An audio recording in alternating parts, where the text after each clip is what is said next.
दिल्लीच्या विधानसभा इलेक्शननंतर महाराष्ट्रात आम आदमी पार्टी जी सक्रिय झाली त्याच्या संदर्भात सांगली जिल्ह्यामध्ये आज इथं आपली पत्रकार परिषद 27/1/2014 रोजीच्या कार्यक्रमानिमित्त पत्रकार परिषद आयोजित केली होती।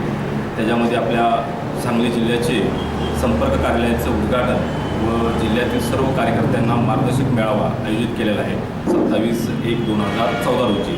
तर मार्गदर्शक मेळाव्याचं ठिकाण आहे ते मार्केट यार्ड, वसंतदादा स्मृती भवन मार्केट यार्ड, विश्राम मार्केट यार्डला आहे सांगली इथे। आणि कार्यालयाचं उद्घाटन 1 वाजता पोलीस अधीक्षक कार्यालयाच्या समोर राहुल एम्पायर इथं 1 वाजता कार्यालयाचं उद्घाटन होईल। सध्या सांगली जिल्ह्यामध्ये आपले किती कार्यकर्ते? सांगली जिल्ह्यामध्ये टोटल 4,500 कार्यकर्ते आहेत। त्याच्यामध्ये आपले सक्रिय कार्यकर्त्यांची संख्या 350-365च्या आसपास आहे।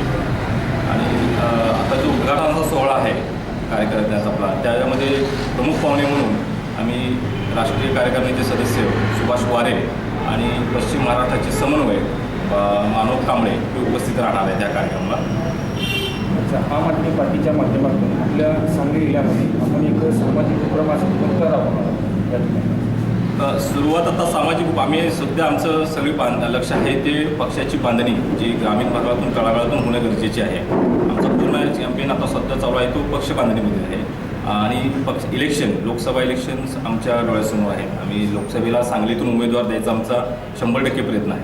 अच्छा, आपल्या रघुनाथदादा पाटील यांनी आतमध्ये प्रवेश केला, त्यामुळे आपली ताकद वाढेल असं आपल्याला वाढीव 100%। शेतकऱ्यांच्या ज्या प्रश्न आहेत, शेतकऱ्यांच्या प्रश्नावर रघुनाथदादांची फार मोठा अभ्यास आहे। त्यांच्या त्या ज्ञानाचा वापर आम आदमी पार्टी 100% करून घेईल।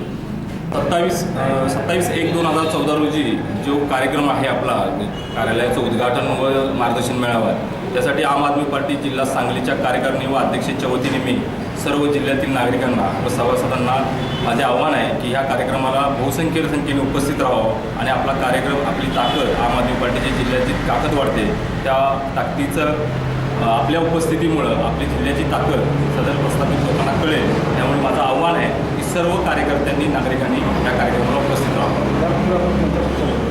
नाही, यापूर्वी आम्ही कुठल्याही पक्षात काम केलेलं नाही, प्रथमच आम्ही आम आदमी पार्टीमध्ये काम करतो आहे।